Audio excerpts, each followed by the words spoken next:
हम माँ बानी, धरती माँ। सत्य के विरुद्ध षड्यंत्र रच के केहू सत्य के अंत ना कर सकेला।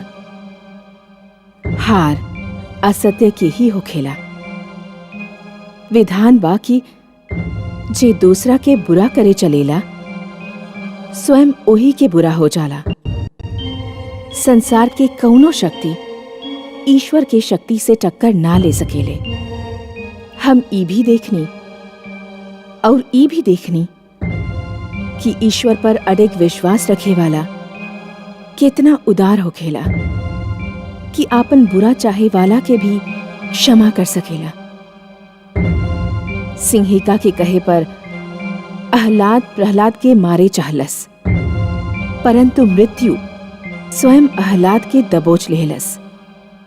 और ई देख के तो स्वयं हमार आंख भीग गई कि प्रहलाद भगवान श्री विष्णु के समक्ष हाथ पसार के आह्लाद के जीवन के भीख मंगलस। और भगवान सद की भांति ए बार भी प्रहलाद की विनती सुन ली है। सिंहिका आह्लाद के मृत्यु के समाचार सुन के पथरा गईलस। देखे के ई बा कि आह्लाद के जीवित पाके ओकर मन के मैल खुलत बा कि ना। देखनी कमल नयन, जब हमार पुत्र के मारे के योजना बनावत रहल तो तनिक भी दया ना आइल रहल ओकर नेत्र में। और अब आपन पुत्र के मृत्यु के समाचार बा तो कैसे विलाप कर रहल बिया। यह तो विधि के विधान बा महादेवी। जे दूसरा के दुख दे के हंसेला, होनी ओके दुख दे के 100 बार रुलावेले। यही से दूसरा के दुख देवे से पहले इतना अवश्य सोच लेवे के चाहिए कि यदि यही दुख के वज्र अपना सिर पर गिरी ता का होगी। महादेवी, जौन प्रकार बिच्छू के ई ज्ञान ना होखेला कि ओकर डंक केवल केहू और के ना स्वयं ओके भी चुप सकेला, वही प्रकार एगो दुष्कर्मी के भी ज्ञान ना होला कि ओकर दुष्कर्म स्वयं ओके भी हानि पहुंचा सकेला। परंतु महादेवी, सिंहिका तो अभी ये बात से अनजान बिया कि आह्लाद जीवित बा। जान ली ही तब भी कौन सा प्यार उड़ेली हमार पुत्र पर। सुननी ना रहुआ, अग्निदेव के सौगंध खाके कर रहल बिया कि हमार पुत्र प्रहलाद के भस्म करके ही दम ली। कहे में का जात बा महादेवी। कहले तो उई भी रहल कि सर्पकुंड के नाग प्रहलाद के मृत्यु के कारण बनी है, बाकी परिणाम का भइल। परंतु हे कमल नयन, हमार समझ में नहीं खे आवत कि अग्निदेव के सिंहिका के ऐसन वरदान देवे के का आवश्यकता रहल। महादेवी, अग्निदेव तई भली भांति जानत बाड़े कि भोले शंकर जौन दैत्य गुरु शुक्राचार्य के वरदान देले रहले ओकर परिणाम का भइल। अग्निदेव ई भी देखे रहल होखिए कि आदि प्रजापति ब्रह्मा जौन वरदान हिरण्यकश्यपु के देले ओकर का परिणाम हो रहल बा। यदि ई सब जान के भी वो वरदान देले बाड़े तो अवश्य ही कुछ सोच समझ के ही देले होखिए ना। रउआ तो बस आगे के घटनाक्रम देख के आनंद ली ही।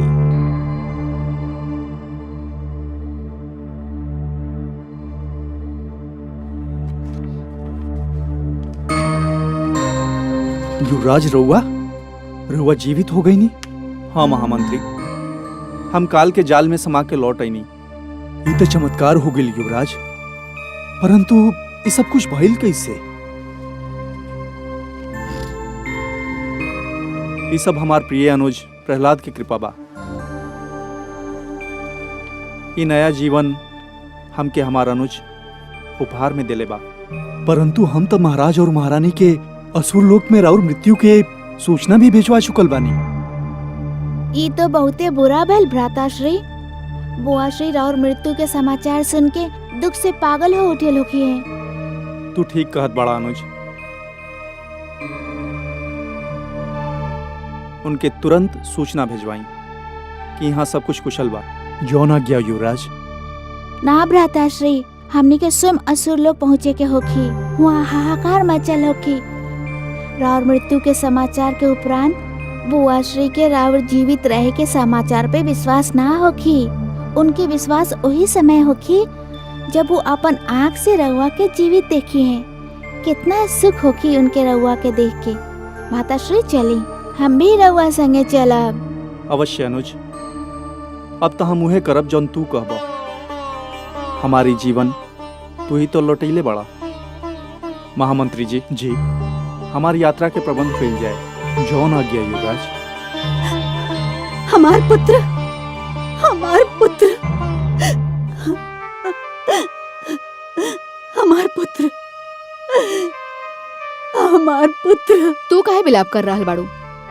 तोहार पुत्र नहीं के मरल, हमार पुत्र मरल बा। तोहार पुत्र, तोहार पुत्र, ई तो का कर रहल बाड़ू बहन से ही का? एहलाद के तो हम तोहार गोद में डाल अवश्य देले रहनी, ओके भूल जाए के चेष्टा भी कैले रहनी, बाकी ओके पेट में तो हम ही रख ले रहनी। हम ओके अपन कोख से जन्म देले रहनी, ओके हम ही अपन दूध पिलोले रहनी। वो हमारे शरीर के अंश रहल, वो हमारा के तारा रहल। हाँ हाँ रहल, बाकी ओकर भी हत्या भी तोहार दोसर पुत्र प्रहलाद कैलस। अरे हम तोहार पुत्र अहलाद के अपन छाती से लगा ले रहनी, अपन पुत्र बना ले रहनी। तोहार कमी के आभास होके कभी होके ना देले रहनी, परंतु तोहार दुष्ट पुत्र प्रहलाद के कारण वो काल के जाल में समा गई। हम तोहार पुत्र प्रहलाद के कभी क्षमा ना करब, कभी ना। हत्यारा बाऊ, हत्यारा। हमार पुत्र अपन शत्रु पर भी दया करेला।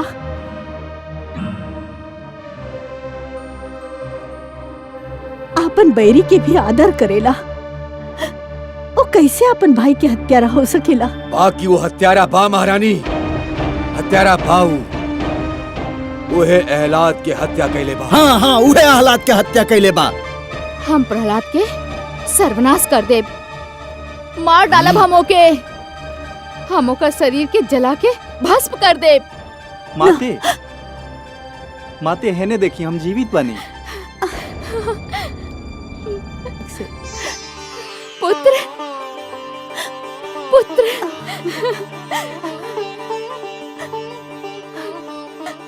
हमार पुत्र जीवित बा, हमार पुत्र जीवित बा। तू ठीक तो बड़ा ना पुत्र?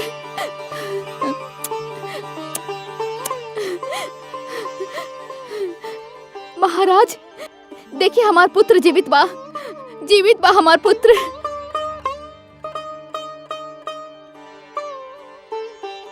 माते, हमार पुत्र, हमार लाल।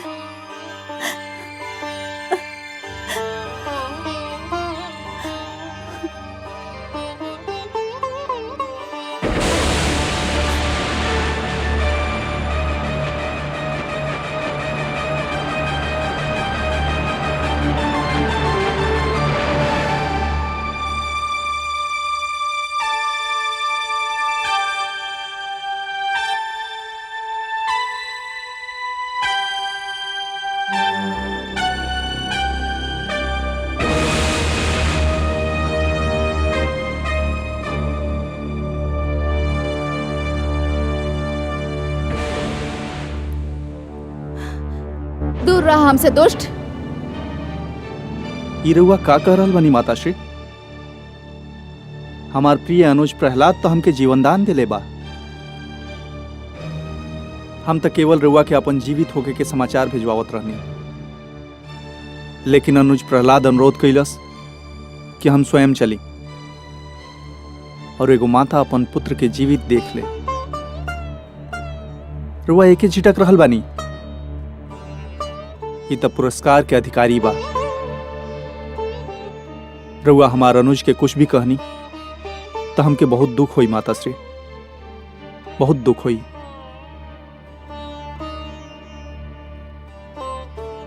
हमसे भूल हो गई पुत्र। तू वास्तव में पुरस्कार योग्य कार्य कैले बाड़ा। तू जौन भी हमसे मांगे चाहा मांग ला। भ्राताश्री के जीवन मिल गई, हमरा खातिर यह सबसे बड़ पुरस्कार बा। ये कैसे संभव बा पुत्र? हमार पुत्र आह्लाद हमसे कहले बा तो हमके तोके कोनो न कोनो पुरस्कार तो देबे के होखी ना। तू स्वयं अपन इच्छा से कुछ मांग ला तो हमके भी हर्ष होखी और आह्लाद के भी प्रसन्नता होखी। अब संकोच मत कर पुत्र, जवन जी में आए वो हमसे मांग ला। यदि राउर यह इच्छा बा तो हमके अपन उ चमत्कार दिखा दही जेकर चारों ओर चर्चा बा। अग्निदेव रउआ के जौन वरदान देले बाड़े, हम अपन आँख से ओकर प्रदर्शन देखे चाहत बानी। कितना सुंदर बात करेला तू पुत्र। तू वास्तव में बहुत ही भला और भोला बालक बाड़ा। तू हमसे कुछ भी मांग सकतड़ा, परंतु तुहार मन में कोनो भी वस्तु की लोभ नहीं खे। कितना सुंदर इच्छा व्यक्त कैले बाड़ा तू। हमके बहुत प्रसन्नता भइल पुत्र। हम अवश्य ही तोके अपन वरदान के प्रदर्शन दिखाई। कब? हम बहुत व्याकुल बानी देखे खातिर। पुत्र, मदनोत्सव सर पे खड़ा बा। ओ दिन सारा असुर लोक में हर्षोल्लास होखेला। समस्त नर नारी नृत्य करेले, मदिरा जल के भांति बहला, सब रंग खेलेले और एक संगे भोजन भी करेले। बस ओहे दिन हम तोके अपन चमत्कार दिखाई। हम तोके ओ दिन एगो और चमत्कार भी दिखाई। का बुआ श्री? ओ दिन एगो ऐसन अनुपम दृश्य दिखाई जेके संसार कबो भुला ना पाई। ओ दिन के उहे विशेष आकर्षण भी होखी। मदनोत्सव के रात्रि हम तोके संगे लेके अग्नि में प्रवेश करब। फिर तो बहुत आनंद आई। आज तो हमके वास्तव में पुत्र प्रहलाद पर बहुत क्रोध आ रहल बा। भोलेपन के ई अर्थ नहीं खे कि केहू जानबूझ के मृत्यु के गोद में जा गिरे। का भइल महादेवी? सुन्नी ना रउआ, दुष्ट सिंहिका पुत्र प्रहलाद के गोद में लेके अग्नि में प्रवेश करे के चाहत बिया और पुत्र प्रहलाद ई समझ रहल बा कि ई खेल होखी। का वास्तव में सिंहिका ओके कौनो चमत्कार दिखावे के चाहत बिया? महादेवी, जेकर मन में खोट ना होखेला वो स्वयं के भी सच्चा समझेला और दूसरा के भी। बाकी ये तो भूल बा कमल नयन। अब हमके भय बा कि पुत्र प्रहलाद भी इहे भूल कर रहल बा। ना महादेवी, भूल प्रहलाद नइखे कर रहल बा, भूल त सिंहिका कर रहल बिया। ओके ये बात के विस्मरण हो गइल बा कि वो एगो भूल कर चुकल बिया और जेके अपन भूल के विस्मरण होखेला ओके ओकर दंड अवश्य मिलेला। इतिहास रचल ही ऐसे जाला महादेवी कि आवे वाला पीढ़ी ई देख सके कि उनकर पहले के पीढ़ी का भूल कैलस और ऊ भूल के ना दोहरावे। यदि दोहरावत बाड़े त दंड पावेले, दुख झेलेले। सिंहिका जौन भूल कैले रहल ओकर दंड ओके मिलल रहल, ओकर पुत्र आह्लाद के मृत्यु के रूप में। परंतु जैसा ही वो अपन पुत्र के जीवित देखलस, ओके फिर से अपन भूल के विस्मरण हो गई। यही से विश्वास रखी महादेवी, सिंहिका के अपन भूल के दंड फिर से मिली। परंतु प्रहलाद के भी तो ई स्मरण रखे के चाहत रहल कि सिंहिका ओके क्षति पहुंचावे की कोशिश कर चुकल बिया। जानत बानी महादेवी, क्षति पहुंचावे वाला के दंड दिहल तब बहुत सरल बा, बाकी ओके क्षमा कईल बहुत कठिन। और जे क्षति पहुंचावे वाला के क्षमा कर सकेला उ तो पूजनीय बा, महान बा। रउआ के तो अपन पुत्र पर गर्व होखे के चाही महादेवी कि ओकर हृदय विशाल बा। हम जानत बानी कि हमार पुत्र प्रहलाद के हृदय विशाल बा, ओकर विचार सुंदर बा और वो केहू के भी क्षति पहुंचावल ना जा सकेला, फिर भी सब ओकर पीछे पड़ल बा। यही से हम चिंतित होठनी ओकर लगे सिवाय कयादू के और बा के। राउर आशीर्वाद बा महादेवी, राउर आशीर्वाद। और जेकर संगे रउआ जैसन जगन माता के आशीर्वाद होखे ओके केहू से का भय हो सकेला। महादेवी, हम तो रउआ के कई बार बता चुकल बानी कि राउर आशीर्वाद ही प्रहलाद के सर्वाधिक महान शक्ति बा।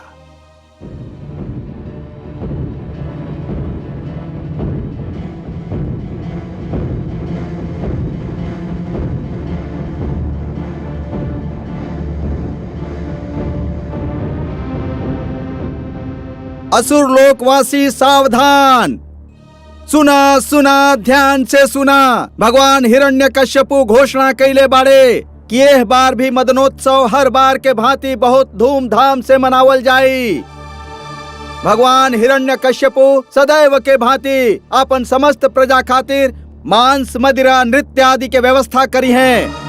परंतु यह बार मदनोत्सव के विशेष आकर्षण होखी भगवान के छोट बहन कामरूप देश के महारानी सिंहिका की ओर से उनका अग्निदेव की ओर से दिहल गए वरदान के महान प्रदर्शन। महारानी सिंहिका राजकुमार प्रहलाद के लेके अग्नि में प्रवेश करी हैं। पूरा असुर समुदाय के ए उत्सव में स्वागत बा। आहा, ई त चमत्कार होखी। ए बार मदनोत्सव के तो आनंद ही कुछ और होखी।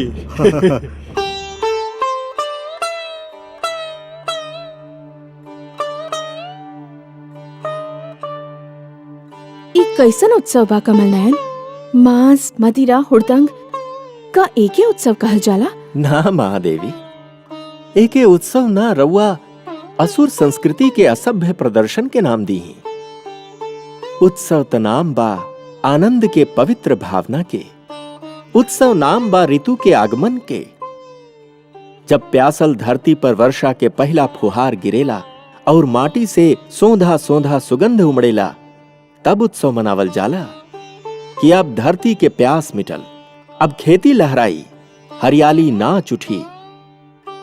जब माथा पर पसीना के नन्हा नन्हा बूंद फूटेले, तब उत्सव मनावल जाला कि शरीर के कपकपावे वाली शरद ऋतु से पीछा छूटल। जब धूप भला लागे लगेला और समीर के झोंका मन में आह्लाद निर्माण करेला, तब उत्सव मनावल जाला महादेवी कि झुलसावे वाली ग्रीष्म ऋतु के अंत हो गई।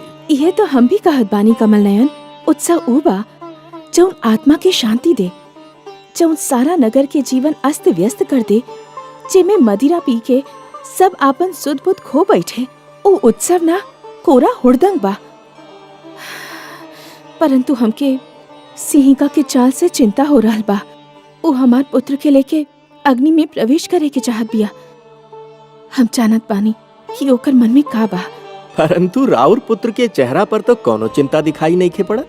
ओ तो आपन सब चिंता रउआ पर छोड़ देले बा। त रउआ भी अपन सब चिंता हम पर छोड़ दीना महादेवी।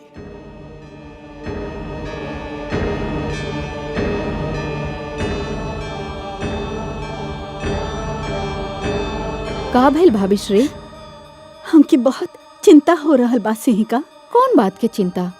तो हमार पुत्र के लेके अग्नि में प्रवेश करब। तो का भइल? हम तो अग्नि में पहले भी प्रवेश कर चुकल बानी और रउआ देख चुकल बानी कि अग्नि के लपट हमार शरीर के छू भी ना सकेला। तोहार बात और बा। अग्निदेव तोहके वरदान देले बड़े, फिर तब तो अकेले ही अग्नि में प्रवेश कैले रहलू। ए बार हमार पुत्र प्रहलाद भी तोहार संगे होखी। तो का भइल? अग्निदेव तोहके वरदान देले बड़े, हमार पुत्र की ना। अरे भाभी श्री, जब अग्नि हमके ना छू सकी तो जे हमार संगे होकी ओके कैसे छू सकी? ओके कुछ ना होखी। तू अकारण ही चिंता कर रहल बाड़ू। तो से अधिक साहसी तो तोहार पुत्र बा। ओके तो कोनो चिंता नहीं के। उ तो बड़ा व्याकुलता से ओ घड़ी के प्रतीक्षा कर रहल बा जब हम ओके लेके अग्नि में प्रवेश करब। वो तो बच्चा बा, वो बेचारा का जानी। वो उत्सुक बा कि जौन अवसर मृत्यु के पश्चात आवेला ओके जीते जी देखे के मिल जाई। तू ओकर चिंता छोड़ द और जौन होकी स्वयं अपन आँख से देख लिया। ना, हम ना देख सकब। आपन पुत्र के अग्नि में प्रवेश करत देखल हमार वश की बात नहीं खे। हम वहां ना आइब। तोहार इच्छा। अच्छा, हमके तैयारी करे के बा, हम चलत बानी।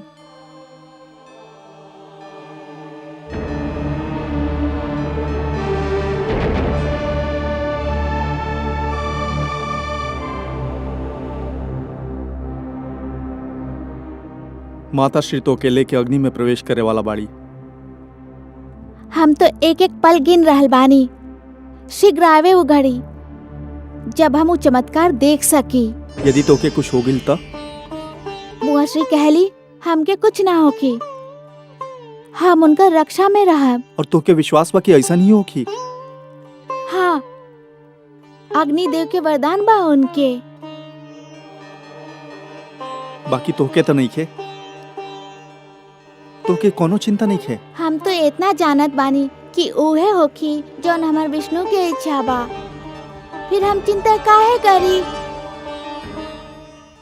इतना विश्वास बतो के अपन विष्णु पर ऐसे भी ज्यादा। कौतो के कोनो शक्ति प्रदान कैले माने उन पर अटूट विश्वास ही हमार शक्ति बा। जे भी तोहार विष्णु पर अटूट विश्वास रखी का ओके शक्ति प्राप्त होगी। अवश्य भ्राताश्री, संसार में तो सारा खेल विश्वास के ही बा। विश्वास ही तो शक्ति देवेला। हमके भी दे सकेला। हाँ हाँ, तहके भी दे सकेला। यदि ऐसन बा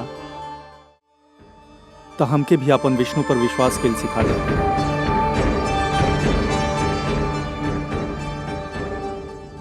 पुत्र प्रहलाद, तू तैयार बड़ा? हाँ बुआ श्री, हम कब से तैयार खड़ा बानी। चली। चला पुत्र। किंतु तोहार माता श्री तो आ ही नहीं रहल। काहे? उनके भय लग रहल बा। भय? कौन बात के भय? उनके अग्नि दे के वरदान पर विश्वास नहीं के? हम भी उनसे यह कहनी, किंतु उनकर ये भय दूर ही नहीं के हो रहल। हम उनका लगे जाइब, हम उनके लेके ही आइब।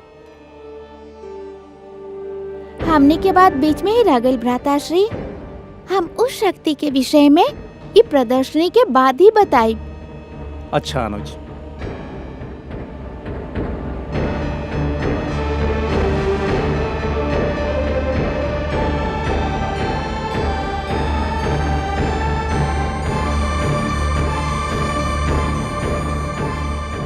ये प्रदर्शनी के पश्चात तो के केहू से कुछ कहे के अवसर ना मिले।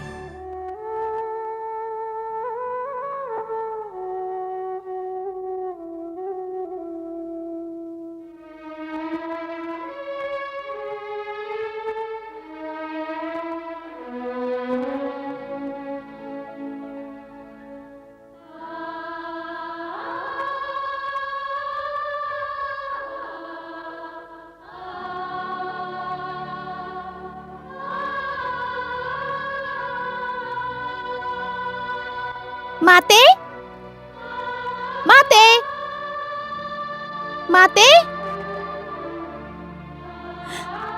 पुत्र, बुआ श्री कहत रहली कि तू प्रदर्शनी में ना आईबू। हाँ पुत्र, वो सत्य कहत रहली, परंतु काहे? हमके बहुत भय लग रहल बा। भय? तू एगो साहसी पुत्र के साहसी माता बाड़ू ना। केवल माता बानी पुत्र, और कौन माता अपन पुत्र के आग के लपेट में घिरल देखी। और तू भी मूर्ख बाड़ा। तोहार जौन बुआ तो के सर्पकुंड भेज के मरवावे के चाहले रहली, ऊपर फिर विश्वास कर लेला तू। हमके बुआ श्री पे ना, अपन वासुदेव पर विश्वास बा। रउआ काहे नहीं कि हमार विष्णु पे विश्वास करत? करे नी पुत्र, करे के चाहत बानी। हम ई भी जानत बानी कि तोहार जीवन पर अब तक जितना प्रहार भइल ओ सबसे तो तू बच निकलला, परंतु पुत्र तोहार विरोधी बहुत ही शक्तिशाली बाड़े। हमार विष्णु उनसे अधिक शक्तिशाली बाड़े। उस सदैव हमार रक्षा करी है। पुत्र, ममता की भावना के तू ना समझ सकेला। सब कुछ समझ के भी हमार ममता के पाव डगमगा जाला। ई भय पीछा ना छोड़ेला कि यदि ये बार तू ना बच पैला तो का होगी। हम का करब पुत्र? जब भी ध्यान आवेला तो हमार शक्ति टूट जाले। हम का करी पुत्र? कहाँ से लाई हम तोहार जैसन शक्ति? जैसे अटूट विश्वास बा हमके अपन विष्णु पर, वैसन ही अटूट विश्वास रउआ भी जगा ली ही। हमार जैसन शक्ति रउआ के मिल जाई। अब बताई, रउआ आइब ना चमत्कार देखे? पुत्र, रउआ के हमार सौगंध, रउआ के आवे के ही पड़ी। पुत्र, पुत्र।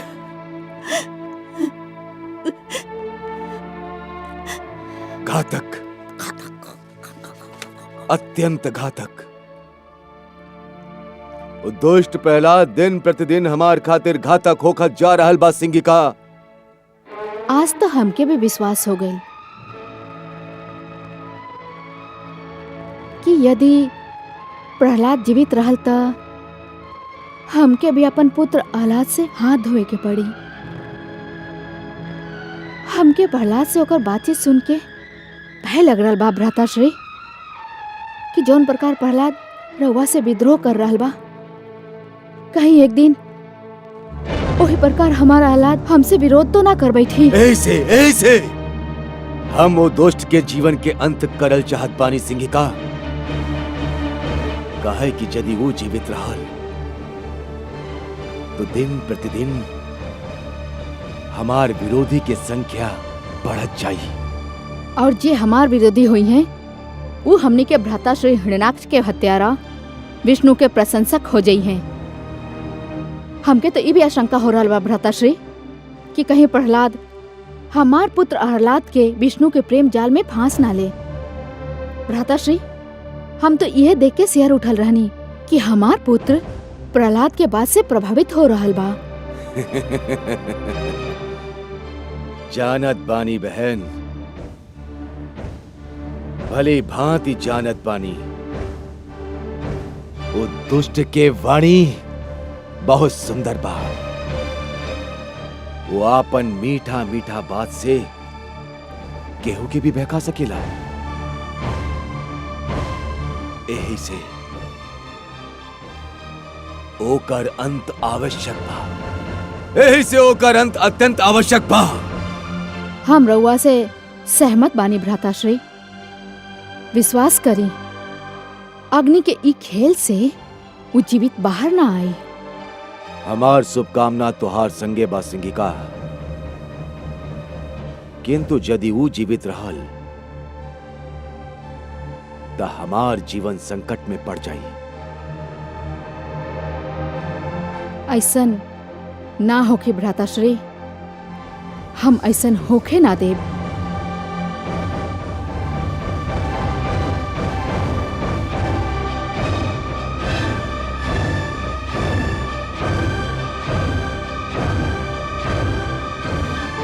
हे कमल नयन, सुन्नी रहुआ पुत्र प्रहलाद आपन माता से का कहलस?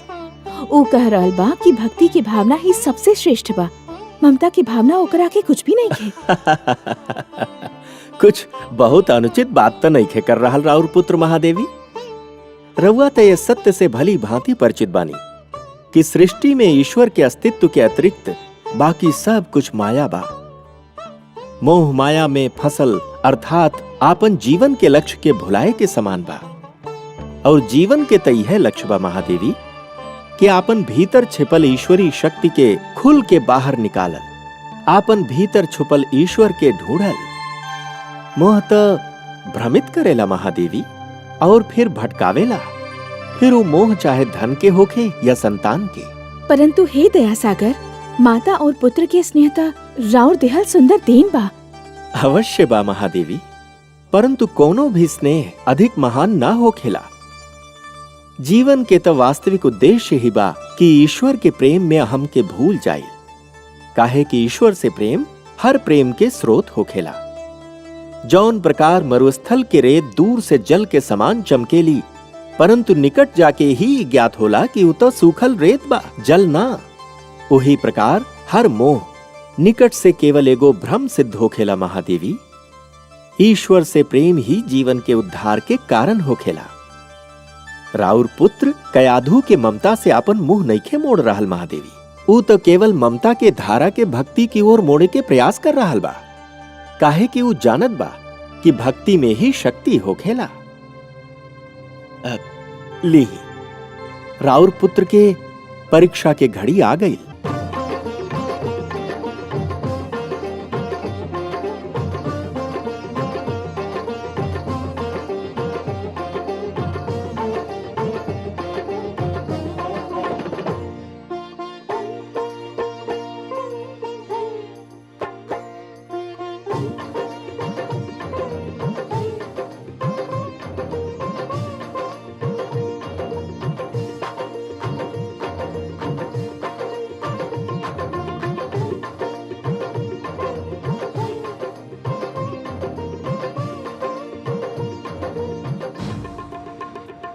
सावधान! असुरलोक सम्राट सर्वशक्तिमान भगवान हिरण्यकश्यपु पधार रहल बाड़े।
आज के उत्सव के महानतम आकर्षण महारानी सिंहिका पधार रहल बाड़ी।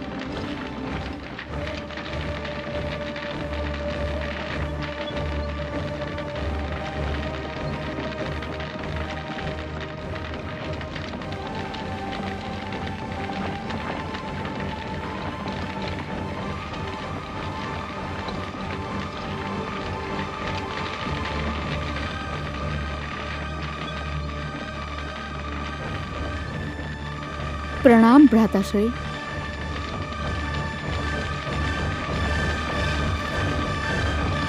कहाँ बाऊ दोस्त, हमार बैरी, हमार विरोधी। भाभी श्री के लेबे गइल बा। वो इस उत्सव में आवल ही ना चाहत रहली, परंतु प्रहलाद चाहत बा कि ओकर माता भी अनुपम दृश्य देखे। अभी उनके लेके आवत ही होगी। सिंहिका, ओकर मृत्यु अत्यंत आवश्यक बा, अत्यंत आवश्यक। ए बार वो बचे के ना चाहिए। ना बची भ्राताश्री। आज रउआ अग्नि के लपट के अद्भुत खेल देखब। उहे अग्नि जौन हमार शरीर के छू भी ना सकी। देखत ही देखत ओकर लपलपावत जीव प्रहलाद के शरीर के चाट जाई। कुछ ही पल में ओकर कोमल काया के उ राख में परिवर्तित कर दी और वायु के झोंका उ राख के उड़ा ले जाई। महारानी कयाधु, युवराज अहलाद और राजकुमार प्रहलाद पधार रहल बाड़े।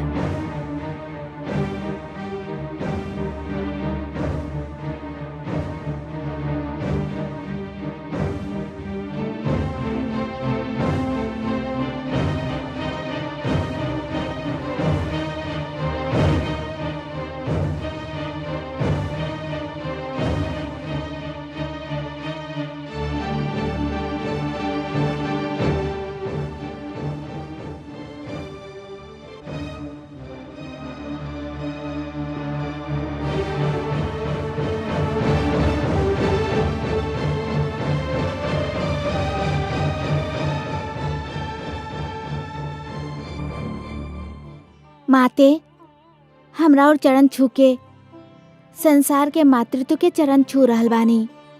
संसार के सब माता पूज्य बाड़ी। हमके आशीर्वाद दही माते। आयुष्मान भव पुत्र, आयुष्मान भव। चिरंजीवी भव पुत्र।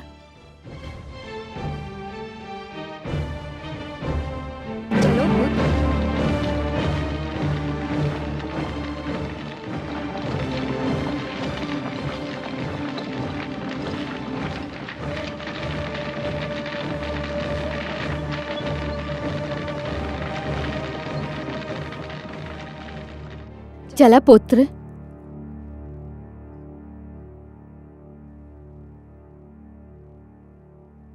उ घड़ी आ ही गइल पुत्र, जेकर तू बड़ा उत्सुकता से प्रतीक्षा करत रहला। हमार भी जीवन के अनमोल घड़ी, तोहार भी जीवन के अद्भुत घड़ी पुत्र। जे भी चमत्कार के देखी भूला ना पाई, और जे भी चमत्कार के चर्चा सुनी सिहर उठी। राहत महाप्रलय तक आज के प्रदर्शन के चर्चा रही। चला पुत्र।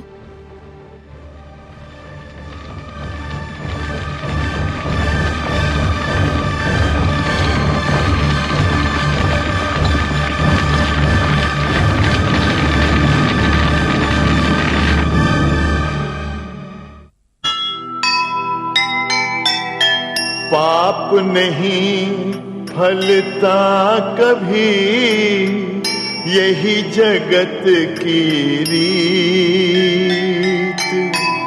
पुण्य के पथ पर जो चले, सदा उसी की जीत। जिसके मन ईश्वर बसे, आँच न उस पर आए। जग बैरी हो जाए पर उसको मार न पाए, उसको मार न पाए। जो सुनेगा ये पुराण पाएगा सुख और ज्ञान, पाएगा सुख और ज्ञान। कर्म को ही धर्म जान, प्रेम की तू छेड़तान, प्रेम की तू छेड़तान। बीते युग बता रहे हैं, बीते युग बता रहे हैं, सत्य पथ पे चल सुजान।